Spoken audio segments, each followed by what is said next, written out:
네, 오늘 정치권에서는 공수처법과 선거제 개편안을 놓고 여야 협상이 숨가쁘게 이어지긴 했지만 접점 찾기에는 실패했습니다. 네, 국회 연결하겠습니다. 곽준영 기자.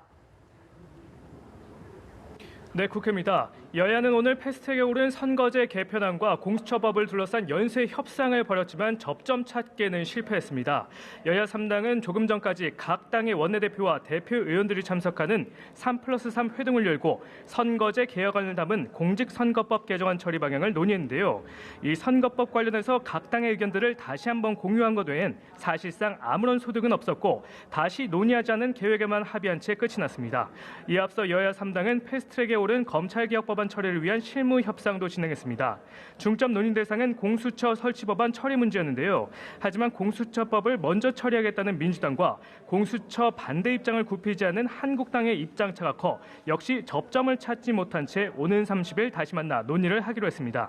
한편 이와 관련해 바른미래당, 평화당, 정의당도 시민단체 정치개혁 공동행동과 함께 선거법 개정안 처리를 촉구하는 공동기자회견을 열었는데요.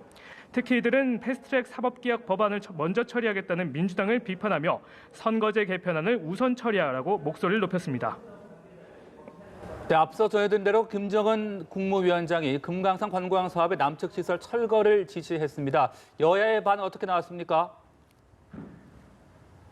네, 그렇습니다. 금강산 관광과 관련해 북한 김정은 국무위원장의 강경 발언이 나오면서 정치권도 촉각을 곤두세우고 있습니다. 우선 민주당 이재정 대변인은 북한이 남북교류의 상징인 장소에 대해 이와 같은 발언을 한 것을 두고 안타깝고 유감이라고 밝혔습니다. 이어 남북이 서로 차분하게 관계 개선의 상징인 금강산에 대한 어떤 역할을 할 수 있을지를 생각하고 이 대화를 통해서 해결해야 할 문제라고 밝혔습니다. 반면 야당은 우리 정부를 강도 높게 비난했습니다. 한국당 나경원 대표는 문재인 정권이 아직도 금강산 관광 재개에 목을 메고 있는 상황에서 이런 발언이 나왔다며 날을 세운 겁니다. 또 러시아와 북한 등에 당하면서도 한마디도 못하고 있다고 맹비난하며 문 대통령을 향해 말로만 평화를 외치지 말고 안보를 챙기라고 목소리를 높였습니다. 바른미래당 최도자 수석대변인 역시 김 위원장의 남한과의 선긋기 행보가 계속되고 있다며 어제 시정연설에서 보여준 문 대통령의 남북관계에 대한 안일한 인식이 우려스럽다고 밝혔습니다.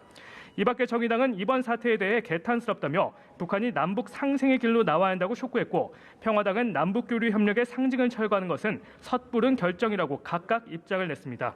지금까지 국회에서 연합뉴스TV 곽준영입니다.